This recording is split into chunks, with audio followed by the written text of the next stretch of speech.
So, Chief, what do we make of this? You come out, you have this press conference, you at least make a suggestion that there's going to be a more aggressive attempt to prosecute people who use protests to commit acts of vandalism or violence. And then the city attorney comes out and basically says, I don't know what he was talking about. So what does the public make of that? Yeah, I think one of the statements that the city attorney mentioned was that he was not going to prosecute peaceful protesters. And we have changed all of our tactics. We are focused on really those that are actually doing property damage, those that are committing assaults. And so, we have only been making very strategic arrests in everything that we're doing. And I think it was very noticed even on January 20th when we had some of that property damage that was done in the city, that we only made 3 arrests, but actually the charge for one of them being a misdemeanor, Pete Holmes actually charged in that case. And so, I think we're on alignment. Like, we are going to put forward the cases when it comes to property damage and assaults and all sorts of other crimes that are occurring during this direct action. But we're actually not asking them to charge peaceful protesters. Yeah, and that's when I hear Pete Holmes say, we're not charging peaceful protesters, my reaction to that is, well, who's asking you to? So in his mind, is a peaceful protester or someone arrested in peaceful protest, is that like a pedestrian interference arrest or failure to comply? Like, what is he talking about there? No, I think even when you look at the events in May and in June, where you had groups of peaceful protesters, and then you had people that now, as we learn more and more in understanding the crowd dynamics, that people were embedding themselves into the crowd, that were creating, throwing stuff and creating some level of violence that was occurring. Sometimes you find yourself making an arrest because you're addressing what you believe is the threat, but it could be you're addressing sometimes the peaceful protesters as well. So. Okay. So just to put this to bed, because I'm not interested, and I know you're not either, in sort of hashing out the why don't they agree on this? Why isn't their messaging right? Is it your understanding that if you bring a sound case involving criminal activity committed during a protest to the city attorney's office, that they will prosecute? Yeah, and we found that in January 20th's case, where we brought a misdemeanor case and he did charge. So we are focused on really making those strategic arrests against direct action, because that direct action has really just, it's taken a whole bunch of our resources to actually not allow us to do a variety of different other public safety issues that the city needs to be addressed, needs to get addressed. Yeah, and to that end, the protests and the demonstrations and the riots and the unrest, whatever people want to call it, it does get a lot of attention from the press. It gets a lot of attention from the city council. What do you, though, believe is the biggest public safety issue the city is facing, regardless of what the media is focusing on? Yeah, I mean, we've had 50 homicides, and it was, I believe, since 1998 or 1997. It's actually one of the years that I started my patrol career, that we've actually had very close to that same amount of homicides. And so think about in the last 23 years to reach that level. I mean, last year, or the year before, I should say, 2019, we had 31 homicides. And we know that nationally, homicides and violence has gone up in almost every major city around the country. But regardless of why it's gone up, we've got to be able to have our resources be able to address that.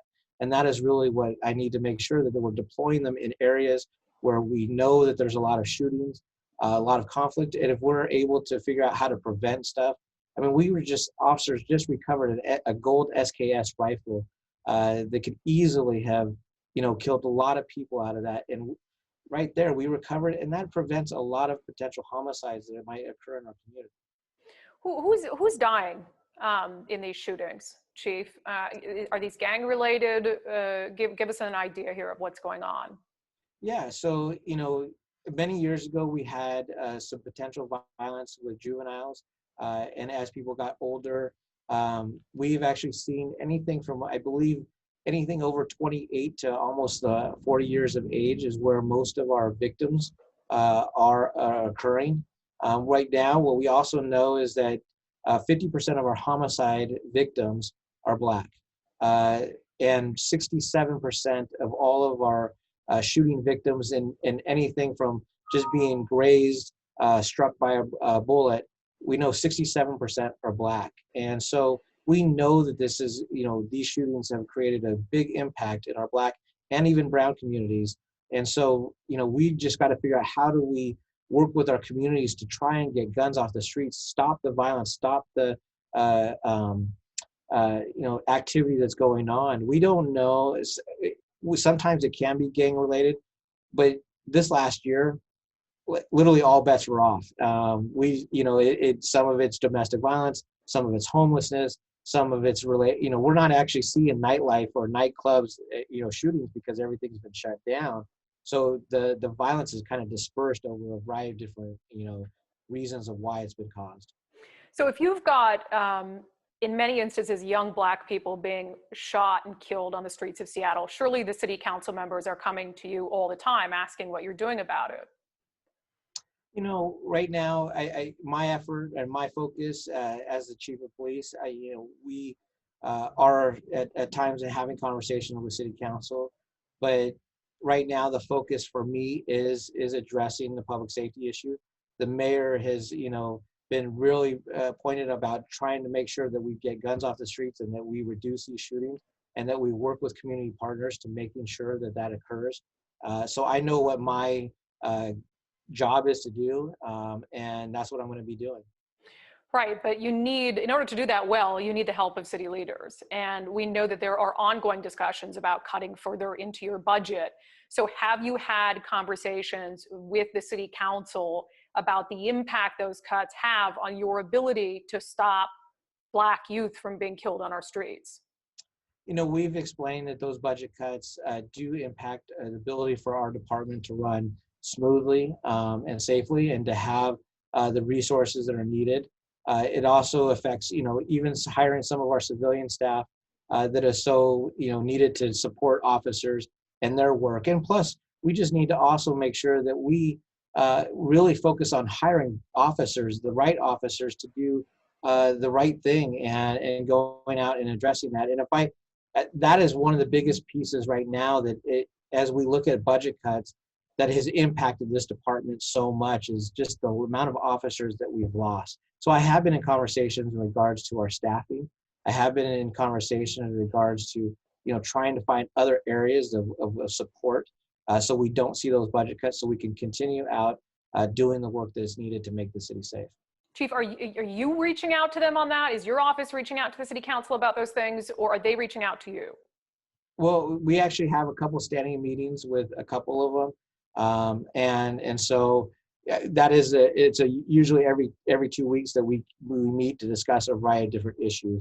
So it's not necessarily anybody reaching out to, these are standing meetings that we have. Well, the question I'm trying to ask you is, and I'm going to ask it in a not roundabout way. Do you think the city council cares about the death rate and the shooting rate?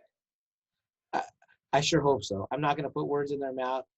I believe this is one of the biggest challenges that the city faces, is the loss of our Black and brown communities' lives.